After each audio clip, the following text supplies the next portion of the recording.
Počet ćemo sa ovom di mene moja majka kupa u kadi, vidiš? U stvari to sam ti donijela da vidiš kako sam bila veliko dijete. Moj brat koji je stari 2 godine od mene, pogledaj mene, ja njega mogu zubima nositi. Čekaj malo, pa gledaj kolika sam. Bila sam ogromna, isto sam mala, ali stvar je kaputiće i torbice. Ti moja mama meni vječito plela, šivala. Baš je lijepo. Je, lijepo. Evo, ovo je na baletu. Aha, tu si se već stesala. Pa recimo da. Recimo da više nisam veliko dijete.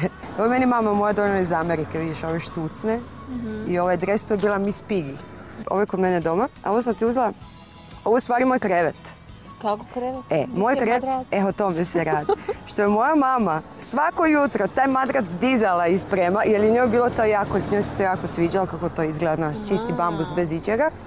Onda bi ti svako jutro micala taj madrac i navečer bi ga stavljala sa posteljinom, sa svim. Ovo smo Edi, ja i Vanja Šarac, ovo je kod Dušana Šarca doma.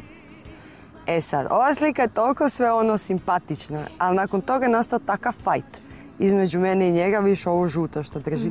To ti je zvrk, to ovako nategneš i onda pustiš i onda ti to leti. On ima plavi, ovo je moj žuti. On je svoj plavi naravno slomio, onda se uhvatio mog, slomio i mog nakon toga je nastala jedna velika svađa. Evo, Ivane pionirke. Da, jede sendvič, ima naranču, ima karanfil, sve što jedan pionir treba imati. I petokraka na čelu, crvena marama oko vrata. A ovo ti je moja papiga Kiki, ovo je snimano u Tribunju, u našem kafiću dole. Dok je još radio, sad više to ne radi. Dakle, to je nimfa. Ja sam tu papiku obožavala. Jednostavno sam je obožavala. Od tolike ljubavi ne znam ni šta je bilo na kraju s njom. Ovo je na skijanju u Austriji sa mojim učiteljem skijanja. Ivana s kratkom kosom. Ivana s kratkom kosom i sa brdo robe na sebi, jer sam mislila da ako idem na skijanje, da idem u najmanju ruku u Sibir.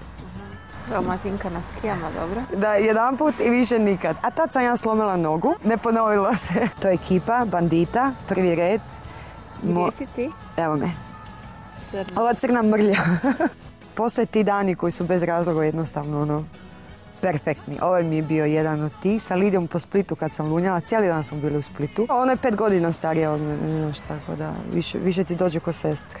Evo, ovo je moj pasić, ovo sam ti samo radi Sola. Sad imam Johnny Brava, ali Solo je onako... Sol je bio prije njega. Da, Solo sad ima 9 godina. On je sad kod tate i kod Lidije. Solo je kod tate, to je njihov pas. Ovo je sa mojom profesoricom pjevanja Denis Vasilj. To je moj prvi nastup.